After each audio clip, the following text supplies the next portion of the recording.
अयोध्या कांड। यन्मायावशवर्तित विश्व अखिलम ब्रह्मादिदेवासुरा यत्सत्त्वाद् नृषैव भात सकलं रज्जो यथा हे ब्रह्म यत्पादपल्लो मेघमेव हि भवाब्धोदेष्टितां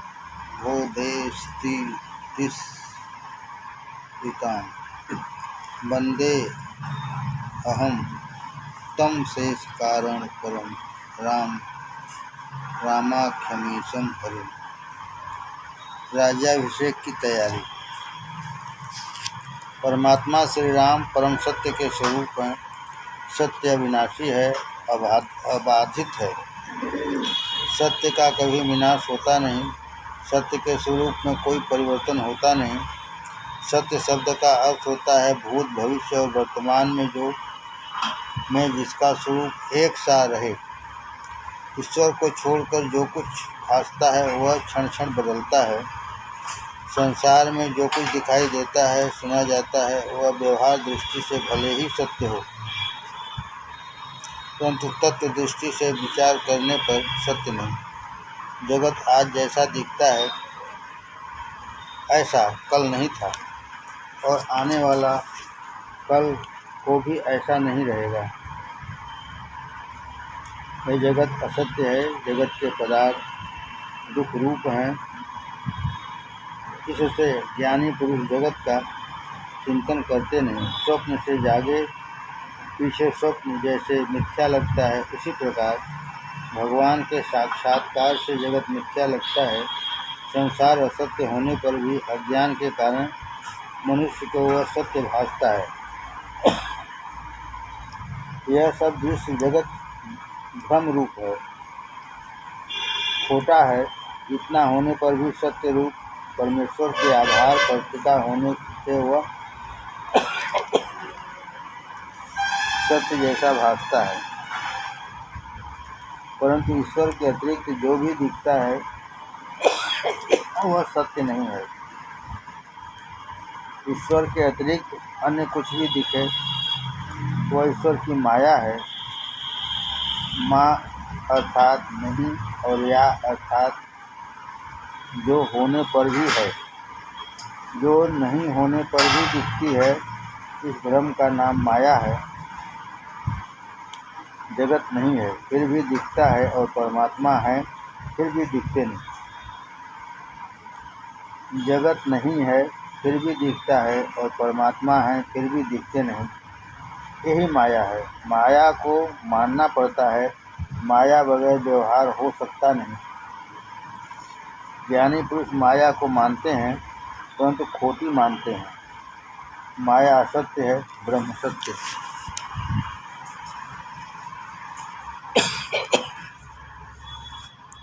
मनुष्य को सुखी होना हो तो सत्य से स्नेह करे।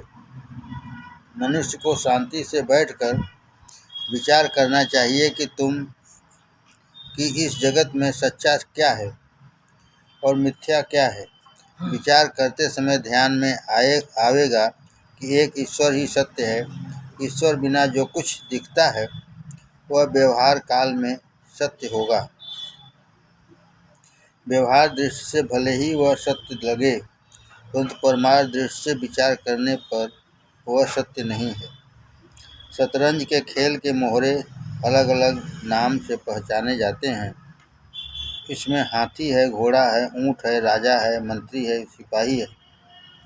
खेल में ऐसा नियम होता है कि हाथी सीधा चलता है, ऊँट टेढ़ा चलता है। जब तक खेल होता है तब तक के लिए ही यह हाथी है कि यह घोड़ा है कि ऊँट है रहता है। खेल के समाप्त हो जाने पर ये लकड़ी के टुकड़े ही रह जाते हैं। न तो हाथी है न घोड़ा है। यदि हाथी अथवा घोड़ा होता तो क्या डिब्बे में रख सकता है? खेलते समय ही ऐसा मानते हैं कि यह हाथी है और यह घोड़ा है, परंतु खेल पूरा हुआ कि पीछे यह लकड़ी है।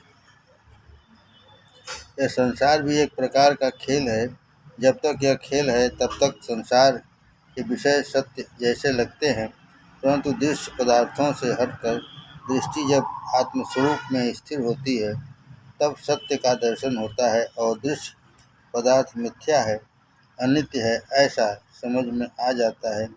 दृश्य वारितम चित आत्मनः चित्त दर्शन तत्व दर्शनम।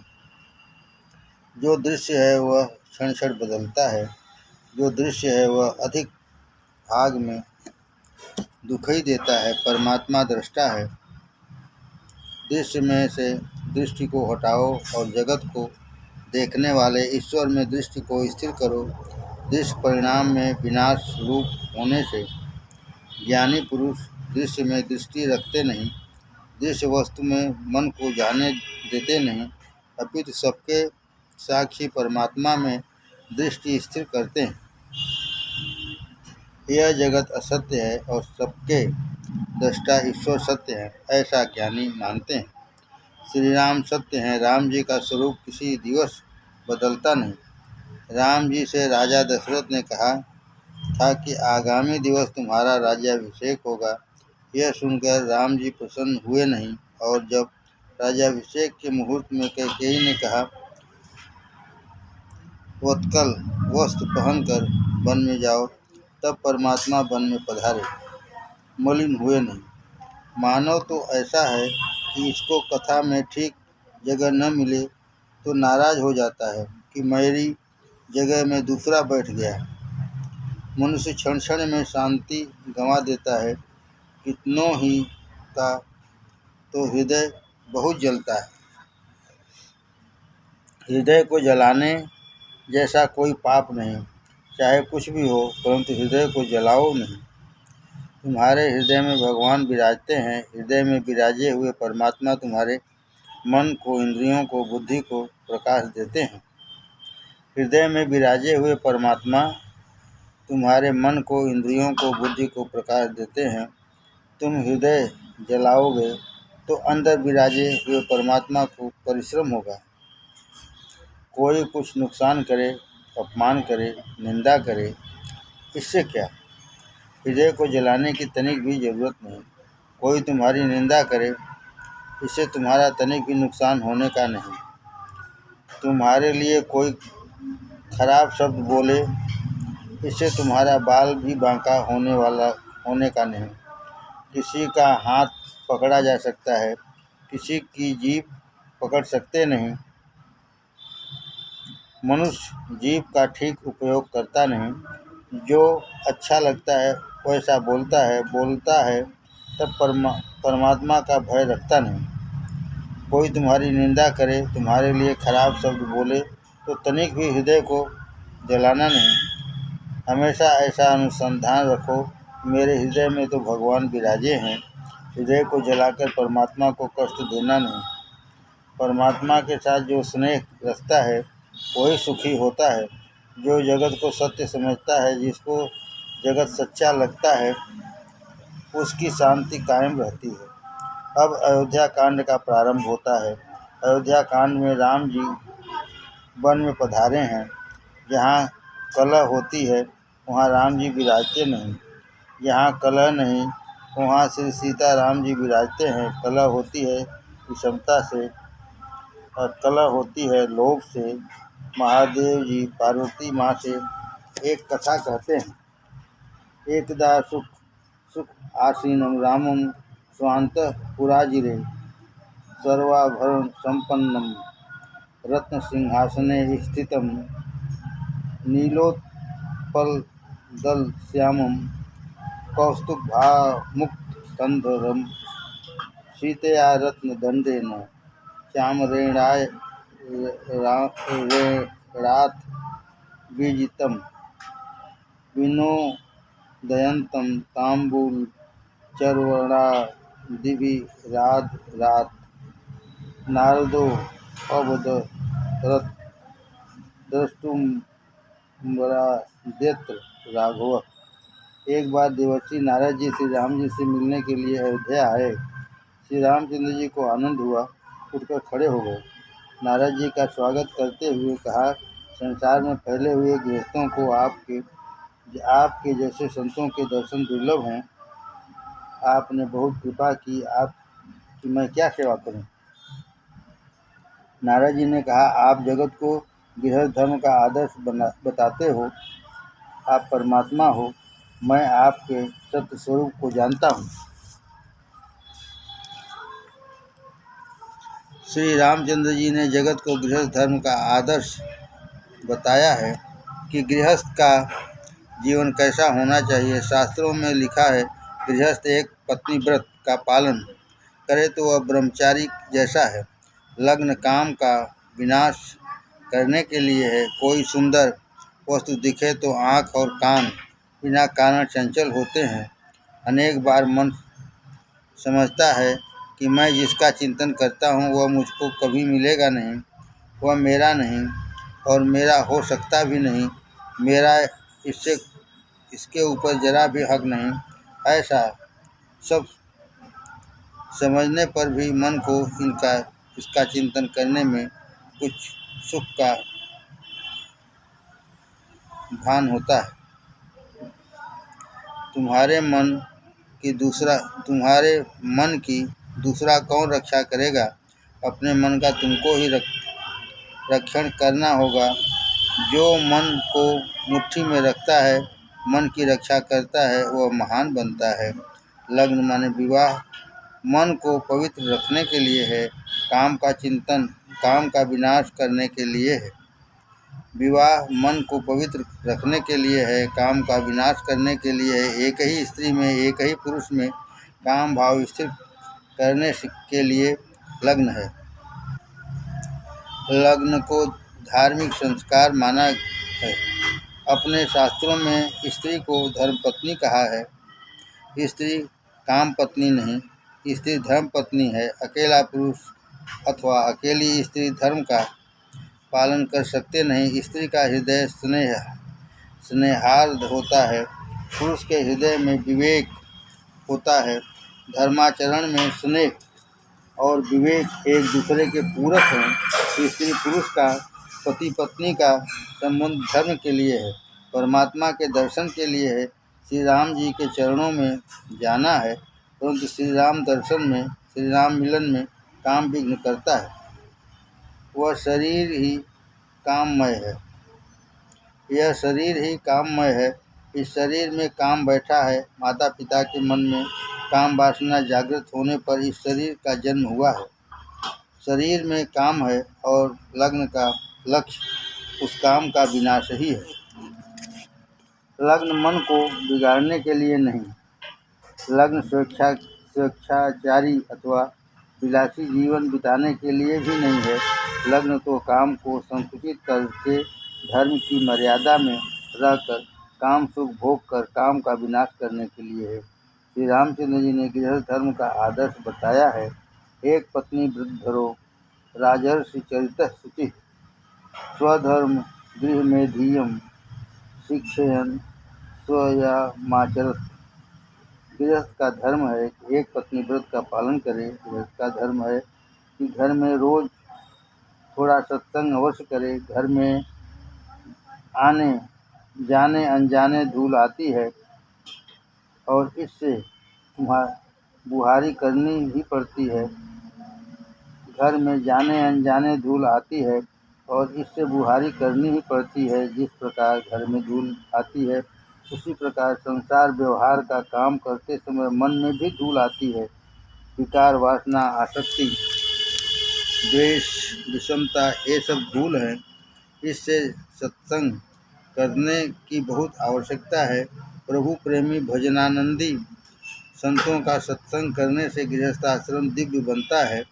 नारद जी की प्रभु ने प्रशंसा की और कहा, तुम्हारे जैसा संत आवे तो गृहस्थ आश्रम सफल होता है। नारद जी ने कहा, महाराज आप भले ही मुझको मान दें, परंतु मैं आपके सत्य स्वरूप को जानता हूँ। आप परमात्मा हैं, आप तो लीला करते हैं। मैं तो आपके भक्तों का भी भक्त हूँ, दासों का दास हूँ।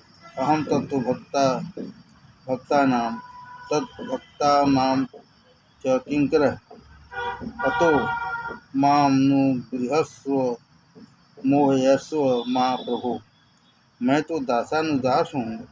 नारद जी ऐसा कहते नहीं कि मैं तुम्हारा दास हूँ। नारद जी कहते हैं कि मेरे श्री राम की जो भक्ति करता है, जो रामदास है, उस रामदास का भी मैं दास हूँ। जब भक्ति बढ़ती है तब अभिमान मरता है, भक्ति का यह लक्षण है। जब भक्ति बढ़ती है तब अभिमान मरता है, भक्ति का यह लक्षण है। कितने अधिक करते हैं परंतु बहुत पकड़ में चलते हैं, समझते हैं कि दूसरे की अपेक्षा मैं श्रेष्ठ हूँ। पड़ोस के लोग तो 7 बजे उठते हैं और मैं प्रातःकाल 4 बजे उठकर स्नान करके सेवा करता हूँ। मैं बहुत भक्ति करता हूँ। भक्ति करने पर अभिमान बढ़े तो मानना चाहिए कि भक्ति में कुछ भूल होती है। नारद जी तो भक्ति संप्रदाय के आचार्य हैं, फिर भी कहते हैं, नाथ आप भले मुझको मान दें परंतु मैं वैष्णवों का दास हूँ। आपकी सेवा पूजा करने वाले आपके सेवकों का मैं नौकर हूँ। मेरे नाथ, एक दृष्टि से तो मैं आपका पौत्र हूँ। त्वत्नाभि कमलोपन्नो ब्रह्मा में जनक प्रभो जनकः प्रभु ततस्तवाहं पौत्रोऽस्मि भक्तिं मां पाहि राघव। आपकी नाभि में से कमल उत्पन्न हुआ, कमल में से ब्रह्मा जी प्रकट हुए। ब्रह्मा जी मेरे पिता हैं, अर्थात आप मेरे दादा हो। आप मुझको मान देते हो, यह आपकी प्रभुता है। पीछे काम की बात करते हुए नारद जी ने कहा, नाथ आज मैं ब्रह्मा जी की प्रेरणा से आया हूँ। रावण देवताओं को बहुत त्रास देता है। आप रावण का विनाश करने के लिए प्रकट हुए हैं। रावणस्य वधार्थाय जातो अस्य रघुसत्तम। अब आपके पिताजी यदि आपका राज्याभिषेक करके अयोध्या की गद्दी पर बैठा देंगे तो रावण का वध किस रीत से होगा। ब्रह्मा जी ने मुझे ऐसी आज्ञा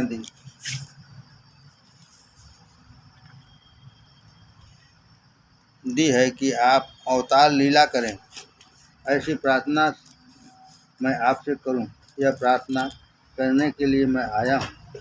प्रभु ने स्मित हास्य करते हुए कहा, रावणस्य विनाशार्थ सो दंत कारणम। यह बात मेरे ध्यान में है। आगामी कल मैं वन में जाऊंगा। इधर चक्रवर्ती सार्वभौम महाराज दशरथ का दरबार भरा हुआ था। सिंहासन पर विराजे हुए महाराज दशरथ की वृद्धावस्था हो चली थी। माथे पर मुकुट थोड़ा टेढ़ा था। सेवकों ने महाराज दशरथ का इस ओर ध्यान आकर्षित कराने का विचार किया, परंतु सेवक महाराज से ऐसा किस प्रकार कहते कि आपका मुकुट टेढ़ा है। इसलिए उन्होंने दर्पण लगाकर महाराज के सम्मुख रखा। दशरथ महाराज ने दर्पण में देखा तो माथे पर रखा हुआ मुकुट बराबर न होकर थोड़ा टेढ़ा था। मुकुट सीधा करते समय कान के ऊपर दृष्टि पड़ी तो दिख पड़ा कि कान के बाल सफ़ेद हो रहे हैं। कानों के बाल सफ़ेद हों तो समझना चाहिए कि अति वृद्धावस्था आ गई। कानों के बाल सफ़ेद हों तो समझना चाहिए कि अति वृद्धावस्था आ गई है। महाराज दशरथ ने विचारा था कि ये सफ़ेद बाल मुझे कान में ज्ञान देते हैं कि तुम अति वृद्ध हो गए हो। राम को गद्दी के ऊपर क्यों नहीं बैठा देते हो। राम का राज्याभिषेक क्यों नहीं करते। तुम राम को गद्दी के ऊपर बैठाओ। सफ़ेद बाल मुझको उपदेश देते हैं। मुझे अब राम को गद्दी के ऊपर बैठाना चाहिए। प्रज्ञा की भी ऐसी ही भावना है, प्रजा की ऐसी ही भावना है। राम जी के लिए प्रजा बहुत राजी है। राम सबको आनंद देते हैं। महाराज दशरथ के मन में संकल्प हुआ कि मैं राम का राज्याभिषेक करूं।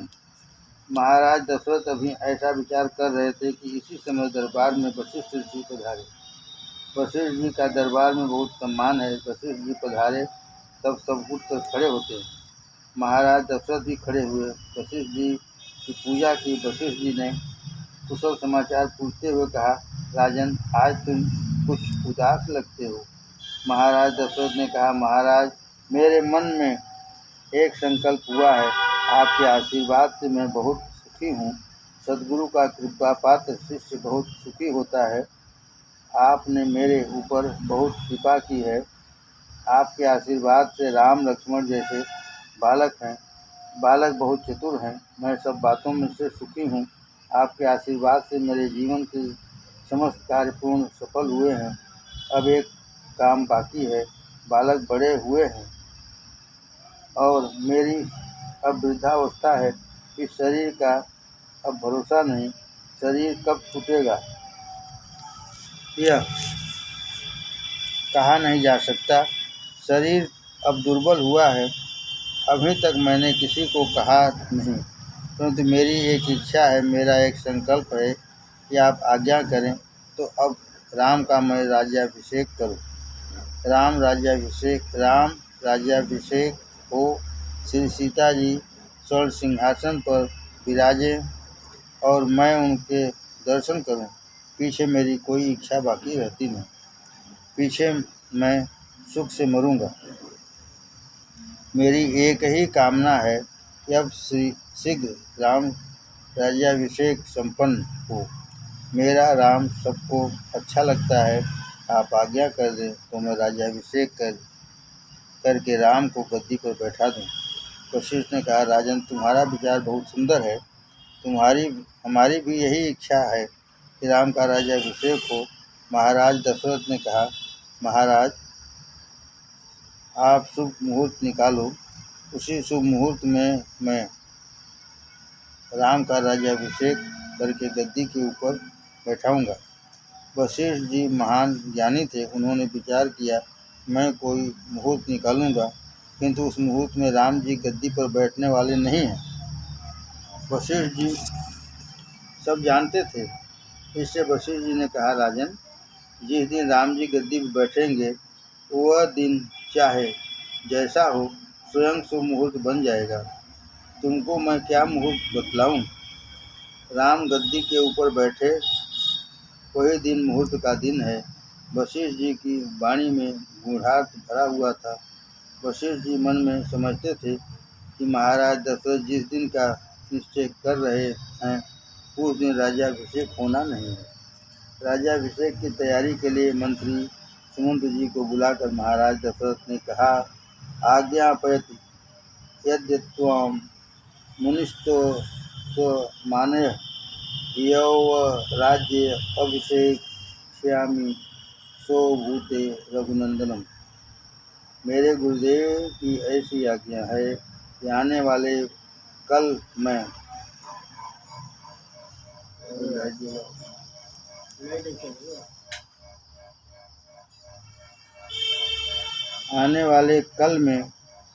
राम का राज्याभिषेक करूंगा। राज्याभिषेक की अब तैयारी करो। मंत्री जी ने कहा, महाराज, सब तैयारी मैंने 6 महीने से कर रखी है। आप तो आज कर रहे हो, आज कह रहे हो, परंतु अयोध्या के लोग बहुत दिनों से बात कर रहे हैं।